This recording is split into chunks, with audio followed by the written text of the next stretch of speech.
अस्सलामुअलैकुम, welcome to Punjab technical and science academy. उम्मीद करता हूँ कि आप सब खैरियत से होंगे। मैं हूँ आपका इंस्ट्रक्टर मोहम्मद बिन जमील। हम डिप्लोमा विद एसोसिएट इंजीनियरिंग के मुतालिक डिस्कस कर रहे थे, तो चलिए आज का लेक्चर स्टार्ट करते हैं।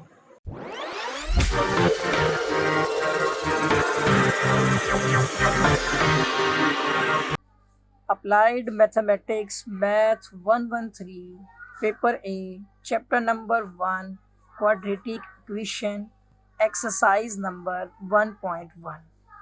जी, तो अब हम डिस्कस करेंगे क्वेश्चन नंबर 1 का पार्ट नंबर 3। हमारे पास क्वेश्चन है 3x² - 1 is equal to 1 divide by 5 into 1 - x। तो आप यहाँ पर देख सकते हैं कि सबसे पहले तो ये standard form of the quadratic equation नहीं है। हमें सबसे पहले इस पूरी इक्वेशन इसको मतलब standard form of the quadratic equation में कन्वर्ट करना है या लेकर जाना है। तो अब यहाँ देख सकते हैं कि ये 5 नीचे डिवाइड हो रहा है, ठीक है, और ये राइट हैंड साइड पे है। हम इस 5 को लेफ्ट हैंड साइड पर ले जाते हैं और इसको 3x² - 1 ओवरऑल से मल्टीप्लाई कर देंगे, और उस साइड पर हमारे पास 1 है जो कि 1 - x से मल्टीप्लाई हो रहा है। हमने अभी करनी है सिंप्लीफिकेशन। तो आप देख सकते हैं कि 5 3 द 15, इसके साथ आ जाएगा x², ठीक है, एंड -5 1 द 5, और इक्वल के राइट हैंड साइड पे हमारा 1 जो मल्टीप्लाई होगा तो ये वैल्यू एज इट इज़ आ जाएगी, ठीक है। अब हमें ये राइट हैंड साइड की वैल्यू को भी लेफ्ट हैंड साइड पे लेकर जाना है। सो 15x² - 5 एंड आल्सो डैट ये पॉजिटिव 1 जो आपका है राइट हैंड साइड से लेफ्ट हैंड साइड पर जाएगा, इक्वल के ऑपोजिट साइड पे तो नेगेटिव हो जाएगा, और जो नेगेटिव x है वो पॉजिटिव हो जाएगा और इक्वल टू ये 0 हो जाएगा, ठीक है। अब हम इसको सिंप्लीफाई करते हैं और आंसर जो हमारी मतलब क्वाड्रेटिक इक्वेशन की फॉर्म होगी वो बनाएंगे। तो देखें 15x² + x आ जाएगा, और यहाँ पे देखिएगा -5 एंड -1 ये हो जाएगा -6 इज इक्वल टू 0, ठीक है। अब यहाँ तक हमने जो कवर कर लिया है, अब हमें फैक्टर्स बनाने हैं। उसी तरह से आपने 15 को मल्टीप्लाई करना है 6 के साथ, ठीक है। तो ये वैल्यू कितनी हो जाएगी हमारी, देखें 15 6 90 बनता है, ठीक है ना। मतलब आप इस तरह से देखें, मतलब उर्दू में देख लें तो 15 दूना 30, तो 30 तिया 90, मतलब ये 3 टाइम्स में हो जाएगा ना। मतलब अभी हम इस 6 में से 2 ले रहे थे, 2 2 4 और 2 6, तो ये 90 हो जाएगा, ठीक है। मतलब 15 6 90, अगर आपको टेबल्स आते हैं तो आप उससे देख सकते हैं। और उसके बाद अब हम इस 90 के फैक्टर्स बनाएंगे। सबसे छोटे यूनिट से आपने चलना होता है और वो 2 होता है, और 2 4 द 8, 2 5 द 10, 2 पे कटिंग इसकी हो रही थी, ठीक है। उसके बाद 2 से बाद जो 2 के बाद अब छोटे से छोटा जो डिजिट है वो 3 आता है। तो देखिए 3 1 द 3, और उसके बाद 3 5 द 15, अभी भी 3 5 द 15 एंड 5 1 द 5। अब जैसे हमने पहले 2 पार्ट्स के अंदर जो डिविजन्स की थी, जैसे कि ये देखिएगा 2 मल्टीप्लाई बाय, अगर आप 45 करते हैं तो भी आपको 90 फैक्टर मिलेगा, ठीक है।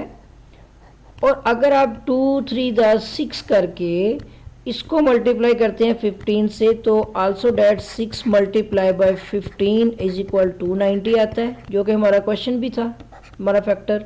उसके बाद देखिएगा 2 3 द 6, ये देखिएगा 2 3 द 6, 6 3 द 18, 18 मल्टीप्लाई बाय 5 करेंगे, ठीक है, 18 मल्टीप्लाई बाय 5 करेंगे तब भी आपको मिलेगा 90, ठीक हो गया। उसके बाद आ जाएगा आपका 2 3 द 6, ठीक है, 6 3 द 18, 18 मल्टीप्लाई बाय 5 जो कि 90 है, और 91 द 90, मतलब मैंने सारे टेबल देखने होते हैं ना, तो 91 द 90 भी आ गया। उसका मतलब हमारे पास 4 फैक्टर हैं जिन पर ये मतलब इन टेबल्स पर 90 जो है वो आता है।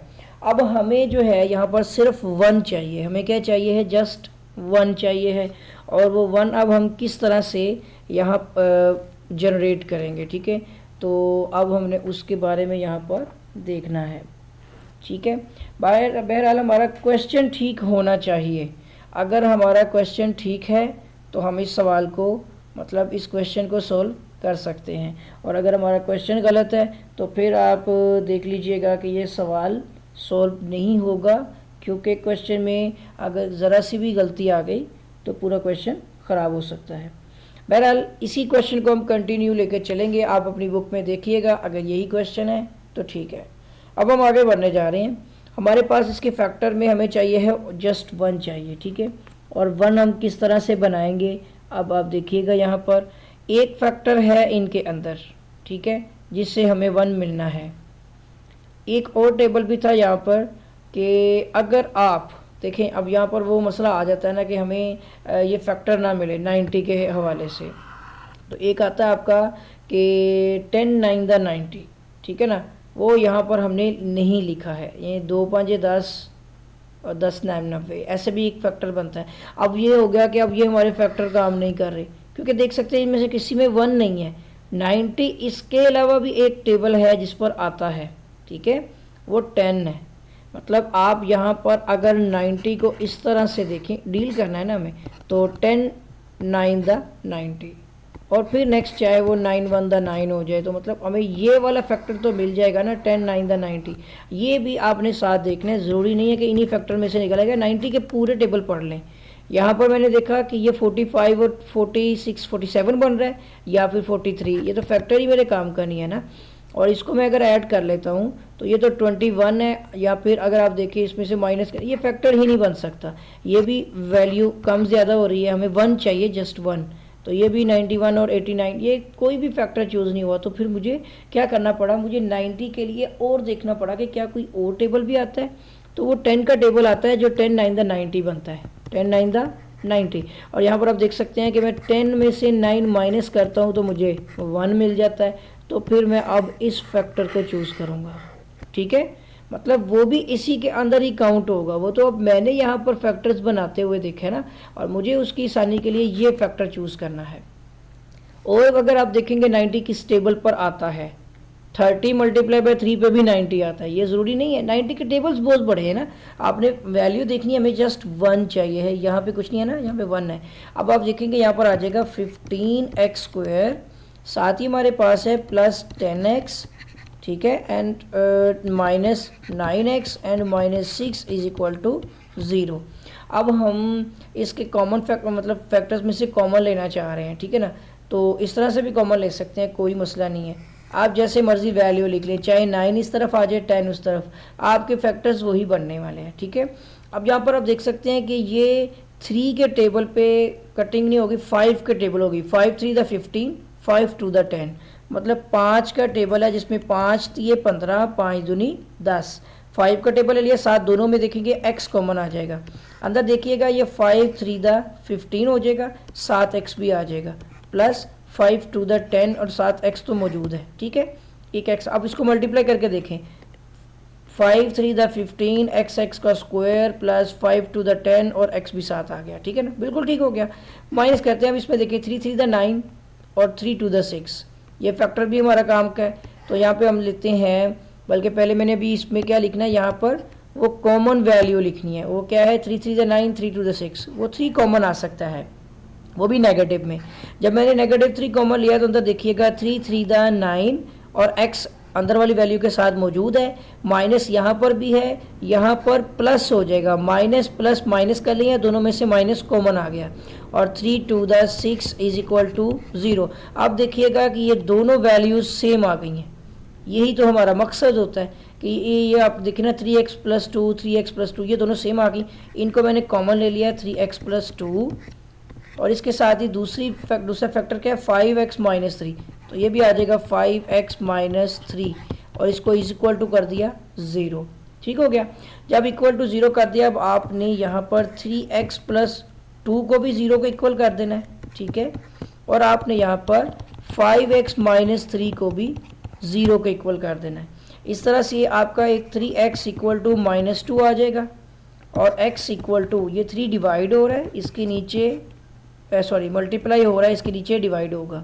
इसी तरह से आपका 5x इक्वल टू, ये पॉजिटिव 3x इक्वल के ऑपोजिट साइड, राइट साइड पर जाकर नेगेटिव जो है वो पॉजिटिव हो जाएगा। मैं उलट वैल्यू बोल रहा हूँ यहाँ पर, तो अब ये 5 मल्टीप्लाई हो रहा है इधर x के इधर 3 के नीचे जाकर क्या हो जाएगा डिवाइड।